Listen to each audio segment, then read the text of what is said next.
Chapter 4, Name Badge. Who benefits from a good name badge? Why should you wear a badge? Why do you always have to wear the badge issued by the organizer? Where do you wear a good name badge? You will read and understand that a good badge is of great importance.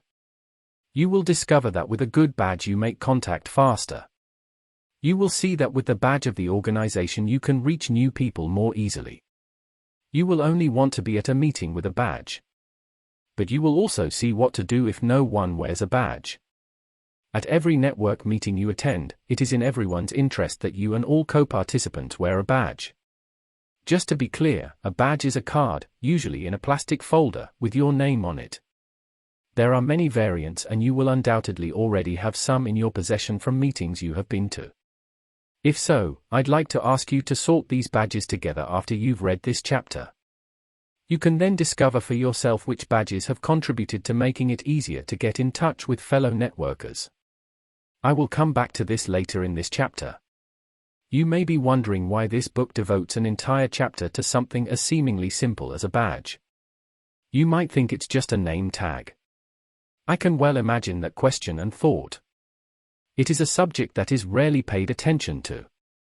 The use of a badge is completely and justly abhorred or used casually and incorrectly by many participants in networking events. I even know people who find it a kind of status to walk around without a badge, even though the organizer of the meeting has set it up for them. It's a kind of everyone knows me attitude. The point is that people are usually right and that the person in question is usually known to the regular guests. And therein lies the misconception. Why do you come to that meeting? To have coffee with people you already know or to meet new people? And who do you think new people are more likely to appeal to? Right, the people whose personal name and company name they can see at a glance. Do you want proof for this? Try the following. Try this out for yourself. At the first meeting you have, stand with a group of strangers. Don't say anything. Just stand by. Do this the first time without a badge and pay attention to how long it takes before you are addressed. Also pay attention to how they address you. Is this done easily or clumsily, looking a bit bumblingly, looking for a question with the doubt whether they speak to you or to you? Did you do this? Okay, on to part 2 of this experience test. Get rid of this group. Pin your badge in the right place. What that right place is will be discussed later, and find another group of strangers. Even now you just stand by and say nothing. Again, pay attention to how long it takes before people contact you. Was that longer or shorter than the first time without a badge? Also pay attention to how they address you. Is that clumsy and bumbling or much firmer and more direct with mentioning your name and company name? Try this a few times and you will discover the answers. Why is this insight so important now? Because networking is always about getting in touch with as many people as possible quickly. Contacts that you will deepen after the meeting.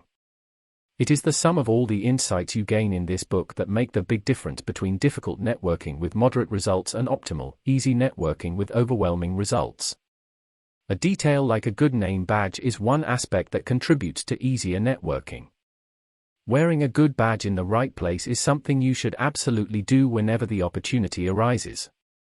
And there is always that opportunity at network meetings. After all, the goal is for everyone to make new contacts, and wearing a badge is part of that. But what makes a badge a good badge? Let's take a look at that. And if after this chapter you do the assignment with the badges that you have in your possession, you will recognize this. But first this. A good badge is preferably a badge of the organization itself. Not that they are always well made, but it is something the organization has invested time and energy in, and you should always appreciate that. Show that you stand behind the organization by wearing the badge they have made and honor the time and energy they have put into it. Take this as a starting point. Now, however, the organization may not have made such a good badge. Or worse, it simply contains errors such as a misspelled name of company name. And that can be even worse, your name is mentioned, with spelling mistakes and underneath a company name that you have nothing to do with. If so, then leave the premise to wear the badge of the organization. You can tolerate a single spelling mistake. No problem. But there are limits to that. How do you proceed? After all, you want to have a good badge. The first thing you do is quickly investigate whether someone from the organization is able to create a new badge. Estimate whether this can be arranged in a single minute. You are at an entrance and you cannot keep things there for too long. If possible, have the badge made on the spot with the correct data, be grateful for that and move on. Isn't this immediately possible? Then take the wrong badge with you and ask if it is okay if you can use your business card as a badge. You then slide this over the incorrect data. If at all possible, make sure that the data of the organization remains visible. This won't always work, but do your best. Why is this so important now? Why do you have to ask for this? They did it wrong. You might think. This is important because it is all about mutual respect. You are a guest at a meeting where the organization spends a lot of time, money, and energy to arrange it as best as possible for you. Be thankful for that and express that. Therefore, ask whether it is okay to use your ticket as a badge. Don't take that for granted. Leave that choice to the organization. They know what is important to them. Or provide you with a new badge, even if it can take a long time. Or simply agree. They really understand that they made the mistake. Don't rub that in, but offer them a way out of their own choosing. When you do that, you show respect to the organization and above all, you are simply polite. And that's the impression you want to leave behind. The impression of a sympathetic, polite person. One reason why you might use your business card as a badge instead of the organizations you just read. You will now also understand why your business card should be formatted in such a way that your name should be legible from a few meters away. It is therefore possible that you use your business card as a badge. I owed you this answer from the chapter on business cards. Now also grab the badges that you have collected. Please rate the readability. Which badge makes a good impression on you? Hold on to this practical insight that you have now experienced for yourself and use it to your advantage. Why is it best to use the organization's badge? Let's stick with the premise and assume that the organization has a really good badge ready for you. Why do you always have to use it? Why should you never just replace it with your own card or self-made badge? You already know that this has to do with a bit of respect for the organization. But it goes further. It has to do with something people do unconsciously. It has to do with putting yourself out of the group unnoticed. It is one of the invisible, intangible, unconscious thresholds that can make the difference whether it is more difficult or easier for you to get in touch. It's something that comes from ancient human behavior. Humans are social beings who are always looking for recognition and cohesion with the people in their immediate environment. That is basic behavior that you feel flawless as a child, but which you no longer consciously stand still as an adult. As a child you want to stand out on the one hand to get attention, but you never want to be the exception. And that's what matters. You don't want to be the exception. As a networker you also want to stand out on the one hand, but unconsciously you do not want to be the exception. And that's where the badge's function comes into play. With the badge of the organization you are one with the people in your environment. That puts you at ease consciously, but most likely unconsciously. At a glance you can see all equals around you. That makes networking a lot easier. Organizers of good network meetings know this. That is why they ensure that everyone has the same kind of badge. This immediately enhances the perception of the mutual bond between those present. And that immediately creates easier contact between those present. If you now walk around with a homemade, deviant badge, then you are unconsciously regarded as a stranger by the people around you. Some kind of intruder. In practice you will not be rejected or rejected. But you yourself create an unconscious threshold that makes the difference. The difference between difficult networking and relaxed and easier networking. This difference manifests itself in particular when making contacts during a network meetings. Everything is difficult from the start. That just happens sometimes. Sometimes you're simply not in the mood for relaxed, easy networking. But just then you will notice that you will feel even more uncomfortable with your homemade, deviant badge. You become the child who wants to stand out but does not want to be the exception. In Chapter 1 of this book, I told you that networking is constantly stepping out of your comfort zone if you want to get the best results. Do not confuse this stepping out of your comfort zone with the feeling of the child who is the exception. Consciously stepping out of your comfort zone works like adrenaline, it energizes you. The feeling of the child who is the exception paralyzes you, discourages you, and slows you down.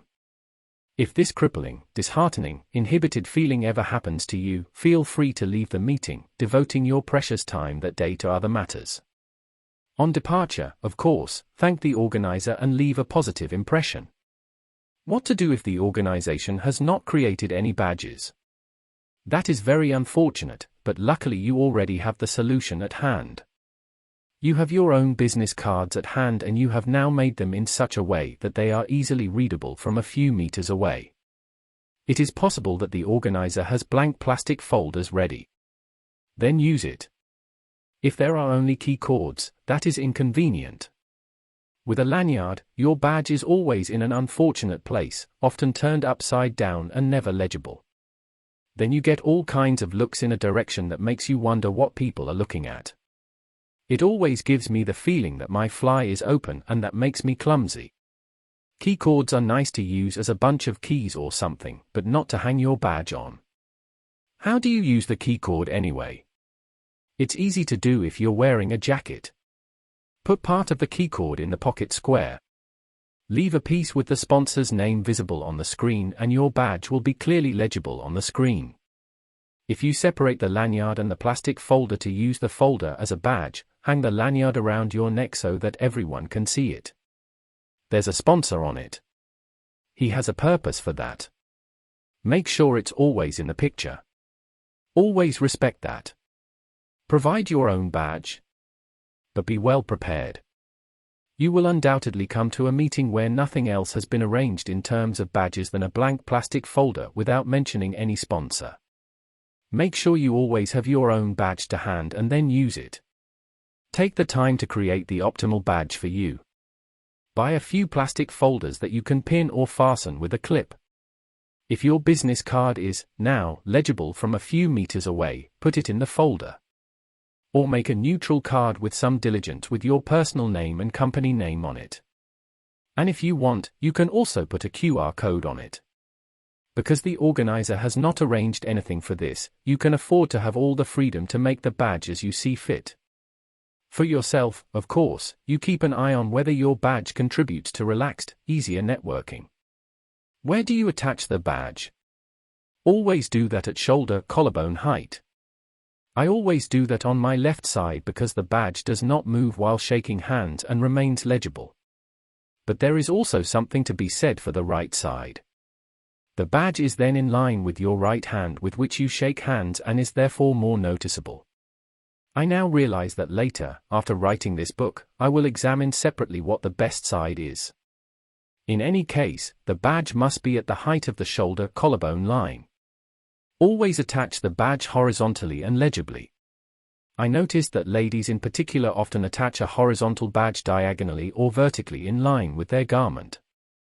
What happens because of that is that the badge is harder to read. They then try to do so and an embarrassing situation soon arises. The confusion arises about what one is staring at. For ladies in particular, it is therefore even more important that the badge is attached horizontally as high as possible on the shoulder-collarbone line. And what if the organization does not want people to wear a badge? Now there are also meetings where no one wears a badge and the organization assumes that no one does. There could be many reasons for this, but whatever that reason is, it doesn't matter. You stand there among many people without a badge. What should you do in such a situation? The answer is simple. For starters, don't put a badge on. Don't make yourself the exception. Feel free to inquire left and right and with the organizer why people don't wear badges. Perhaps there is a reason for that. Maybe badges are only meant for the organization and they want to keep it that way. Like I said, it doesn't really matter what that reason is. What does matter is that you stay in line with the fellow attendees. Be a standout personality, but don't become the kid who is the exception. Summary. Now you know that everyone has an interest in you wearing a good, legible badge. Wearing a badge makes you one of the group, and that is a great starting point for any new contact you will make. You wear the badge with pride, horizontally, upright, well legible, as high as possible at shoulder-collarbone height. Do you remember why? You now also know that with the badge of the organizer you express appreciation for the organized event. What comes next? Chapter 5, Dealing with Others.